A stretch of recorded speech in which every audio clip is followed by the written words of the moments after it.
It is several years since I bore my part in the events which I have rapidly sketched, or I should not have felt justified in giving them publicity.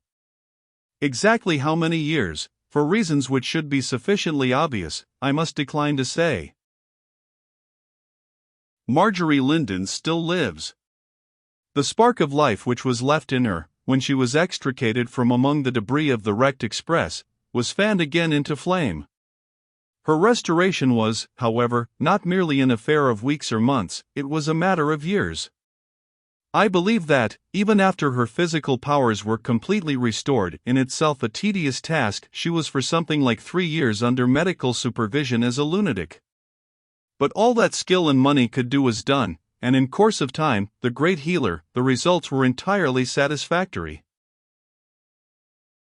Her father is dead, and has left her in possession of the family estates. She is married to the individual who, in these pages, has been known as Paul Lessingham. Were his real name divulged, she would be recognized as the popular and universally reverenced wife of one of the greatest statesmen the age has seen. Nothing has been said to her about the fateful day on which she was, consciously or unconsciously, paraded through London in the tattered masculine habiliments of a vagabond. She herself has never once alluded to it. With the return of reason, the affair seems to have passed from her memory as wholly as if it had never been, which, although she may not know it, is not the least cause she has for thankfulness. Therefore, what actually transpired will never, in all human probability, be certainly known, and particularly what precisely occurred in the railway carriage during that dreadful moment of sudden passing from life unto death. What became of the creature who all but did her to death, who he was, if it was a he, which is extremely doubtful, whence he came, whither he went, what was the purport of his presence here, to this hour these things are puzzles.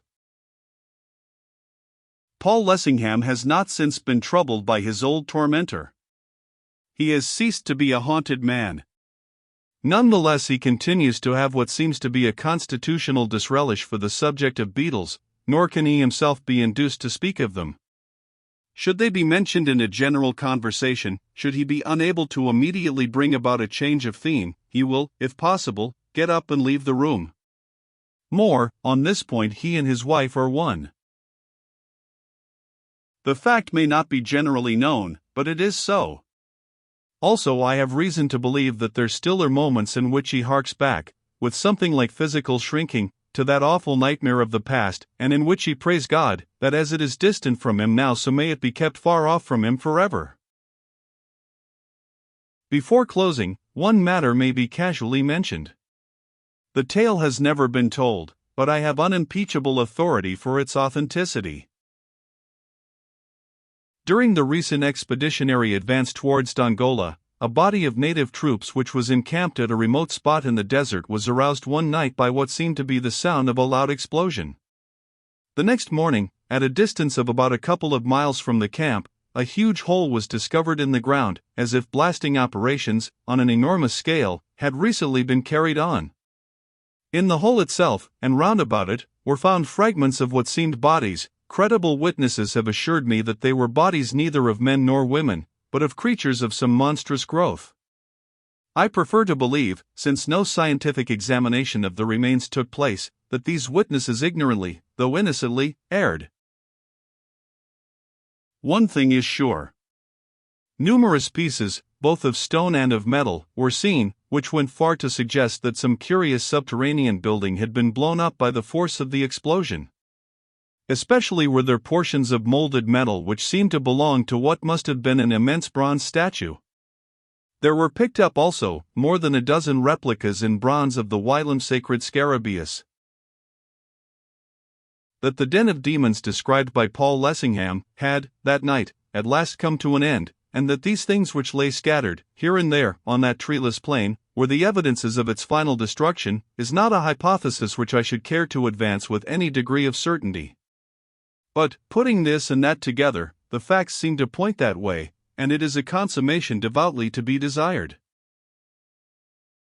By the by, Sidney Atherton has married Miss Dora Grayling. Her wealth has made him one of the richest men in England. She began, the story goes, by loving him immensely. I can answer for the fact that he has ended by loving her as much. Their devotion to each other contradicts the pessimistic nonsense which supposes that every marriage must be of necessity a failure. He continues his career of an inventor.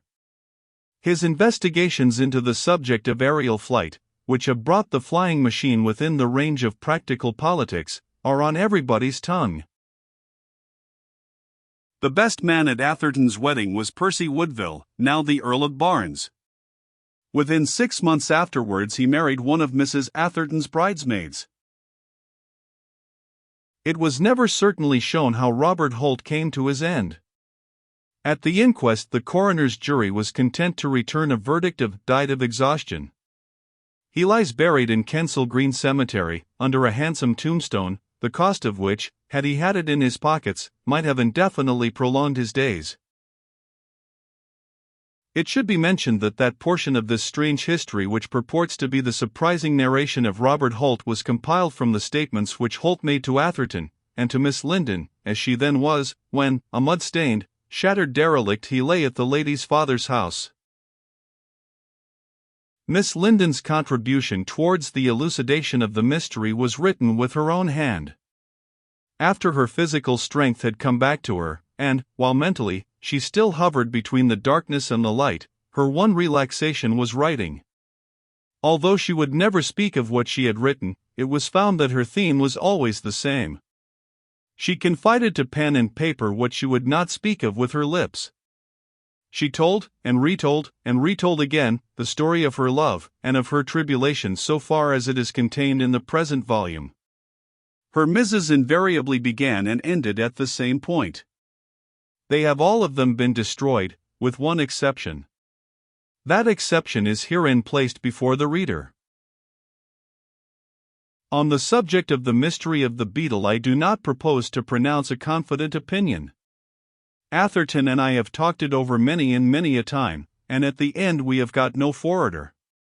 So far as I am personally concerned, experience has taught me that there are indeed more things in heaven and earth than are dreamed of in our philosophy, and I am quite prepared to believe that the so-called Beetle, which others saw, but I never, was or is, for it cannot be certainly shown that the thing is not still existing, a creature born neither of God nor man. The end.